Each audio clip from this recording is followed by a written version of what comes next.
doing? It's so nice to see you. Hey, Mark, it's nice to see you. Nice. Do you have your birth certificate and social security card with you real quick? And your blood type. Right? As if they were asking for your marriage certificate in the clip, I thought. Yeah. Well, when Chad Michael Murray asks you for something, you give it to him, I guess. Yeah. Is that right? Yeah, right. Yeah. It's great to see you. Good to be here. Great hit show here on the CW. Yeah. For the uninitiated, what exactly is happening? What have you gotten yourself into, and how do you get yourself out of it? Yeah. Liam Davies is a war correspondent who has been sort of stationed in Europe for some time.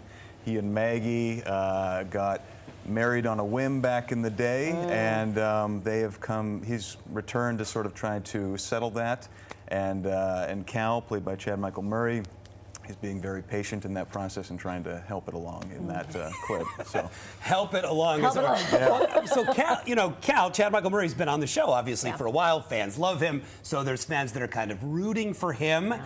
You know, you think? In this love triangle. I feel like I've touched a nerve. But who is on the couch with us right now? Okay. This is your chance. It's hard to be Maggie's other guy, right? The guy from her past. This is your chance. Why should fans give Liam a chance to be the guy?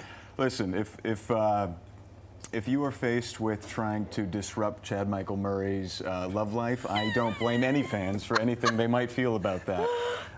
Because he's become a good buddy, and both on screen and off, I think he's a wonderful human, and so it was an impossible task from the beginning, but just maybe hear Liam out and give him a chance and see what the whole story is, and that would be my advice, yeah. Well, as the mother of a Liam, my son is Liam, I feel for you. I'm on your side, and also your name means protector of people. So really, you're just out there doing the work. He's a protector of people, right?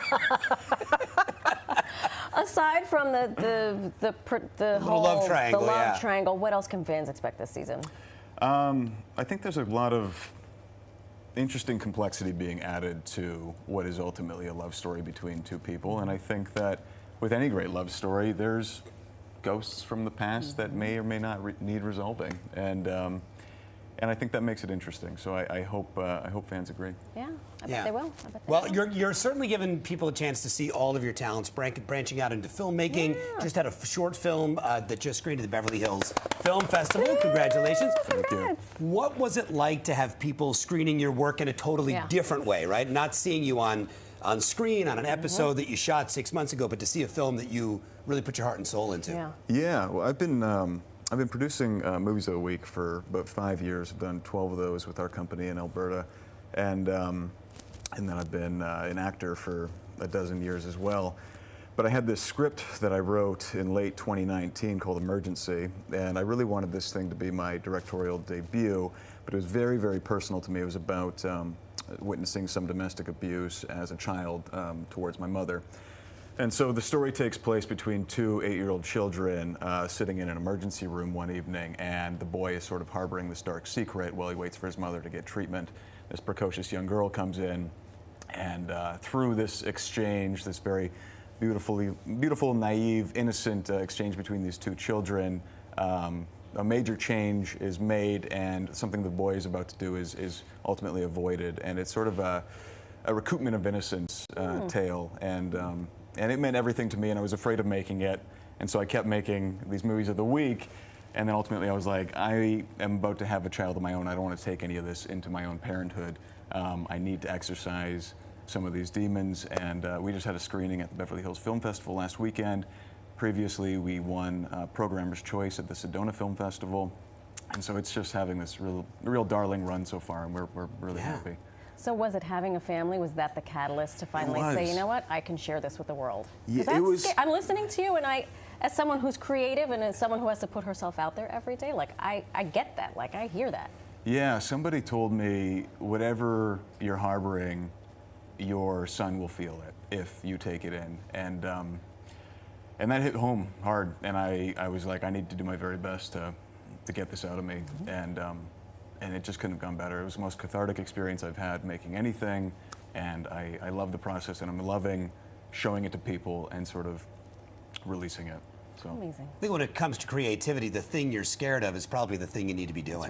Yeah? It's so true, but it's always the thing that pays the least. And There's so it's that the part, hardest there's thing to that part, find right. the time for and the easiest thing to avoid. So. How do you find two 8-year-olds, actors, who can handle, as you know, as a such a great director, as a question. writer, how do you find that? I mean, after producing so many MOWs, I did a national search because I was like, I only want to make this if I can find a boy who reminds me of myself at 8 years old. And because it is sort of this semi-autobiographical thing, I was like, I need to be able to see myself in him.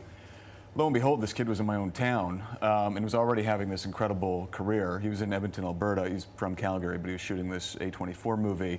And then the girl, Anna Haddadzadeh, she lives in Vancouver. She just had this perfect energy, and I got them in the same room, and we worked with them via Zoom with Andrew McElroy, my longtime acting coach and acting guru in Vancouver, and we pulled these incredible performances out of them. Anna had never acted, and she's a Persian immigrant, and she's just trying to like make a family and a home in Vancouver, in Canada, and I know that this has meant a lot for them, and it's meant a lot for me, and it's been a beautiful experience. Wow. Amazing. So great. Meant to be for sure. Yeah. I think some folks are going to be voting for Liam now. I think so. All of a sudden, now that we've gotten to know Marcus. That's right. It has been great to meet you. Thank you so much. And thanks for sharing that story with us. Thank you, yeah, of course. Go Liam, go Liam. Sullivan's Crossing airs Monday nights, 8 o'clock, right here on Pix 11, the New York home of the CW. Episodes stream the next day.